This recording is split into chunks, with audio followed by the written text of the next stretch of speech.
नमस्कार, स्वागत है आप सभी का मौसम तक चैनल पर। यह है नेशनल वेदर बुलेटिन, जिसमें बात करेंगे 4 अक्टूबर के पूरे भारत के मौसम की।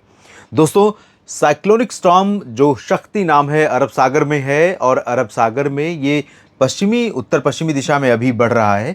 लेकिन अगले 24 घंटों में जब ये सीवियर साइक्लोन बनेगा, यानी भीषण चक्रवाती तूफान बनेगा, तब इसका रास्ता उत्तर उत्तर पश्चिम की तरफ ना होकर के थोड़ा सा नीचे की तरफ शिफ्ट हो जाएगा, यानी दक्षिण और दक्षिण पश्चिम की तरफ आगे बढ़ना शुरू करेगा।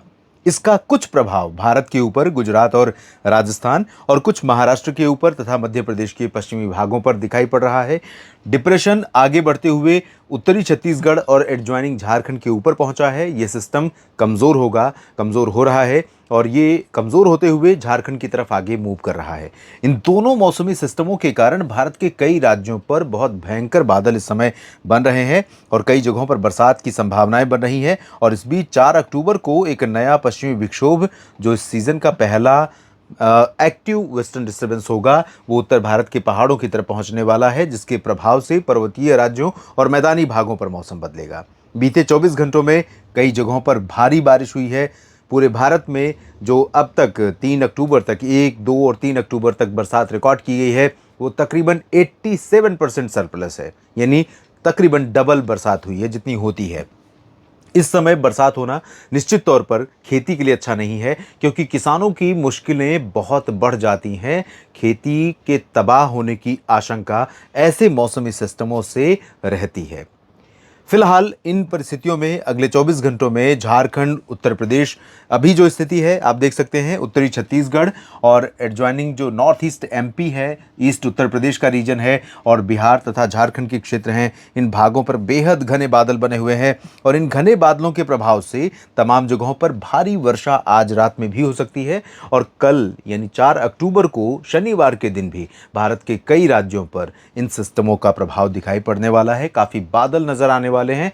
ये उस दौर में हो रहा है जब मॉनसून के वापस जाने का समय है। तो आइए जानते हैं कहां कहां पर बरसात होने की संभावना है। सबसे पहले इसी तरफ आगे बढ़ेंगे, क्योंकि यहां पर जब ये सिस्टम आगे बढ़ेगा झारखंड की तरफ, तो इसके क्योंकि एंटी क्लॉकवाइज चलती है इसकी हवा, अब यहाँ से जब हवा निकलेगी तो इधर पहुँचेगी बिहार, उप हिमालय, पश्चिम बंगाल और सिक्किम तथा पश्चिमी असम, पश्चिमी मेघालय और आसपास के रीजन, साथ ही साथ पूर्वी उत्तर प्रदेश के भी कई जिलों पर। और इन सभी क्षेत्रों में, खासतौर पर बिहार में अधिकांश जगहों पर अगले 24 घंटों में मूसलाधार वर्षा होने की संभावना है। और बिहार के लिए कितनी बड़ी विडंबना है कि मानसून सीजन में अधिकांश दिन सूखे रहे, और मानसून जब लौटने का टाइम आया तो यहाँ पर जमकर बरस रहा है। सीज़न समाप्त हो गया है 30 सितंबर के साथ, लेकिन सीज़न के समाप्त होने के बाद भी मानसून वापस नहीं लौटा रहता है। 15 अक्टूबर तक लगभग आमतौर पर वापसी होती है, और अभी बिहार से वापसी नहीं हुई है। तो यहाँ पर दरभंगा, मधुबनी, शिवहर, गोपालगंज से लेकर चंपारण से लेकर किशनगंज, पूर्णिया, अररिया समेत भागलपुर और नवादा, लखीसराय, शेखपुरा, पटना, वैशाली, बक्सर, कैमूर, गया जी, इन सभी भागों में लगभग सभी जिलों में मूसलाधार वर्षा की आशंका है। ये बारिश कई जगहों पर बिहार में फसलों को बड़े पैमाने पर नुकसान पहुंचा सकती है, क्योंकि इसके साथ हवा भी चलेगी। लेकिन जहां पर फसलों को नुकसान होने की आशंका नहीं है, फसलें अभी मैच्योर नहीं हुई है, नहीं गिरती हैं, तो निश्चित तौर पर इस बारिश से फ़ायदा भी होगा, और ग्राउंड वाटर कह सकते हैं रिचार्ज होगा, यानी भूजल स्तर बढ़ सकता है इस तरह की बारिश से। उन जगहों पर जहां लंबे समय से बरसात नहीं हुई, जहां पर मानसून बहुत कमज़ोर रहा, 60-70% कम बारिश हुई थी। और साथ में इसके साथ साथ ये भी फ़ायदा होगा कि जो आने वाली फसल का सीज़न है, रबी का सीज़न है, उसके लिए मिट्टी में भरपूर नमी हो जाएगी, जो आगामी फसल के समय बहुत काम आएगी। सिक्किम, उप हिमालय, पश्चिम बंगाल में भारी बारिश, और असम तथा मेघालय के पश्चिमी भागों में भारी बारिश। शेष असम और अरुणाचल प्रदेश, नागालैंड, मणिपुर, मिजोरम, त्रिपुरा और मेघालय के पूर्वी रीजन, साथ ही साथ गंगीय पश्चिम बंगाल और झारखंड के अधिकांश भागों पर भी मध्यम बारिश हो सकती है। कई जगहों पर रांची में भी, दुमका में हो सकता है, दुमका और रांची समेत ऊपरी रीजन जो है, यहाँ पर भारी वर्षा कल सुबह भी आपको दिखाई पड़े। और यहाँ पर जो मध्य क्षेत्र है गंगीय पश्चिम बंगाल का, यहाँ पर भी भारी बारिश हो सकती है। कोलकाता समेत निचले इलाकों पर इंटेंसिटी पहले के मुकाबले काफ़ी कम हो रही है, लेकिन बरसात का क्रम जारी रहेगा। आगे बढ़ें उत्तर प्रदेश की तरफ, तो यहाँ पर आज रात में जो प्रभाव है कल भी कुछ जगहों पर जारी रहेगा। वाराणसी, चंदौली, मऊ, गाजीपुर और देवरिया, कुशीनगर, गोरखपुर से लेकर के ये वाला जो हिस्सा है, प्रतापगढ़, प्रयागराज और जौनपुर, वाराणसी, सोनभद्र, मिर्ज़ापुर, भदोही, जहां पर आज रात में भी बरसात हो रही है, कल सुबह तक यहाँ पर बरसात का मौसम रहेगा, कई जगहों पर भारी वर्षा हो सकती है। और अयोध्या से लेकर बहराइच और लखनऊ, कानपुर नगर, कानपुर देहात समेत एंटायर रीजन जो पूर्वी उत्तर प्रदेश का है, यहाँ कई हिस्सों पर बादल बनने और कुछ कुछ जगहों पर रुक रुक करके बरसात होने की संभावना है। पश्चिमी यूपी पर अभी फिलहाल गतिविधियां ज़्यादा संभावित नहीं है, क्योंकि यहाँ ज़्यादातर जगहों पर उत्तर पश्चिमी हवाओं का प्रभाव रहेगा।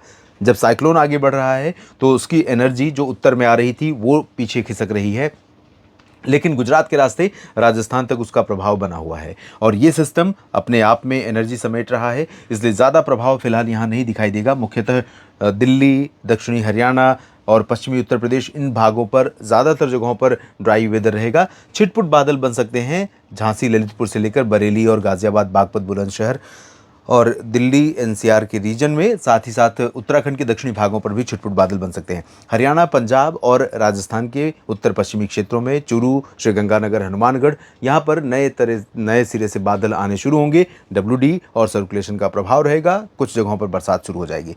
जम्मू कश्मीर, गिलगित बाल्तिस्तान, मुजफ्फराबाद, लद्दाख में भी कुछ जगहों पर बरसात हो सकती है। हिमाचल में भी ज़्यादा चांसेस नहीं है। इधर राजस्थान के दक्षिण पूर्वी रीजन या दक्षिण पश्चिमी क्षेत्रों में कुछ जगहों पर हल्की से मध्यम बौछारें गिर सकती हैं। मध्य प्रदेश के भागों में पश्चिमी हिस्सों पर भोपाल, उज्जैन, इंदौर, देवास, नीमच, रतलाम, धार, खरगोन, खंडवा, बुरहानपुर, अलीराजपुर समेत तमाम जगहों पर बरसात के आसार हैं। साथ ही साथ जो पूर्वी हिस्सा है यहाँ पर भी सागर, सतना, पन्ना, रीवा, सीधी, सिंगरौली समेत तमाम जगहों पर हवाएं चलती रहेंगी तेज़ और बरसात का अनुमान भी यहाँ पर बना हुआ है। और साथ में छत्तीसगढ़, ओडिशा, महाराष्ट्र के विदर्भ, इन सभी भागों में भी कई जगहों पर हल्की से मध्यम बारिश के आसार हैं। मराठवाड़ा, मध्य महाराष्ट्र, कोंकण, गोवा, गुजरात के पूर्वी रीजन में कुछ स्थानों पर हल्की वर्षा हो सकती है। सौराष्ट्र और कच्छ में फिलहाल बारिश के आसार अभी नहीं है। तेलंगाना, उत्तरी तटीय आंध्र प्रदेश और तटीय तमिलनाडु के भागों के साथ साथ आंतरिक तमिलनाडु के भागों में भी बरसात की संभावना है, जबकि कर्नाटक और रायलसीमा, केरल में लाइट रेन होगी। यानी कि दक्षिणी प्रायद्वीपीय भारत पर अगर देखें तो तेलंगाना और आंध्र प्रदेश, तमिलनाडु के क्षेत्रों को छोड़ दें तो जो पूर्वी हिस्सा है यहाँ पर इंटेंसिटी अपेक्षाकृत पश्चिम की तुलना में थोड़ा ज़्यादा रहेगी। गुलबर्गा, रायचूर में हो सकती है बारिश, लेकिन गडग, बेल्लारी, चित्रदुर्गा, हसन, बेंगलुरु, मैसूरू समेत जो दक्षिण पश्चिमी रीजन है या पश्चिमी हिस्से हैं, अनंतपुर समेत ये जो रायलसीमा का हिस्सा है, तटीय क्षेत्र हैं, साथ ही साथ गोवा में भी बरसात के आसार ज़्यादा नहीं है और केरल में भी चांसेस बहुत ज़्यादा नहीं है।